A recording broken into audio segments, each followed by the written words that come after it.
The night was quiet, almost unnaturally so, as if the world itself was holding its breath. The stars above burned like scattered embers, but I could not feel their light. My thoughts were consumed by you, be the way your laughter still echoed in the hollow chambers of my mind, by the memory of your hand slipping into mine as if it belonged there, carved by fate itself. I had never believed in destiny. I built my empire with blood and willpower, never once leaving my future to the mercy of unseen forces. But when you came into my life, fragile yet fierce, broken yet unyielding, I began to wonder if perhaps even the cold hand of fate had written your name into my story long before I was born.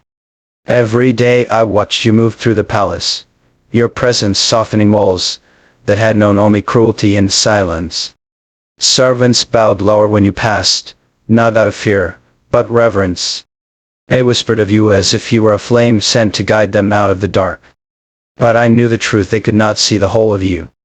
They could not see the nights when you curled against me, trembling from nightmares you never dared to speak aloud. They did not know how you clung to me in those moments, as though I were the last thread keeping you from unraveling completely. And I let you.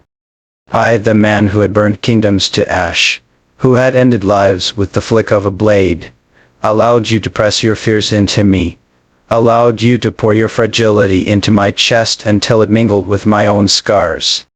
In your weakness, I found my strength, and in my darkness, you discovered your light. But lover love was not built on softness alone. It was forged in fire, tested by storms. Each day I felt the world sharpening its knives against us. Whispers of rebellion crept through the air, not because they despised me, but because they envied you. They saw how fiercely I loved, how recklessly I would destroy anything that dared to touch you, and it made them hunger to tear you away from me. To them, you were not a queen, not my heart. They painted you as my weakness. They could not have been more wrong. You were not my weakness, you were my reason. The reason I woke with fire in my lungs, the reason I drew my sword with unrelenting fury, the reason I fought harder than any man alive. Without you, I would have been a ruler, yes, but a hollow one. With you I was more than a king. I was a man reborn, willing to defy gods and ghosts alike just to keep your hand in mine. And so beneath the silent stars, I swore it again, I would guard you not as a ruler guards his kingdom, but as a lover guards his heart. I would not let the world break you, nor let your fears consume you. I would be your shadow in the day, your shield in the night, your sword against the darkness. Because my love, you are mine, nothing, not time, not war, not death itself, will ever take you from me. The nights after that vow felt heavier, as though the stars themselves were witnesses to my promise, pressing their cold light into my chest.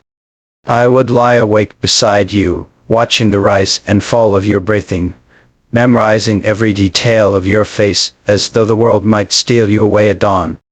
Your hair spilled across the pillows like silk, the faint glow of the moon painting you in silver.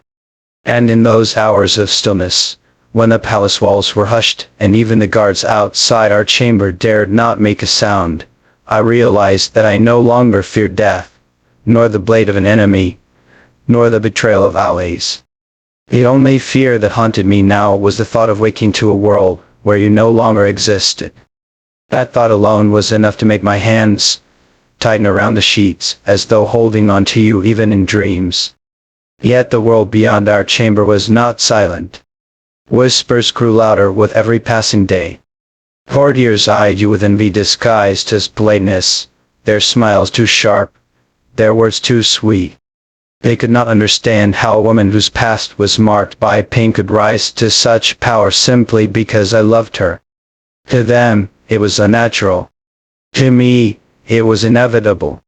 What they did not realize was that you had not taken power from me, you had given me more.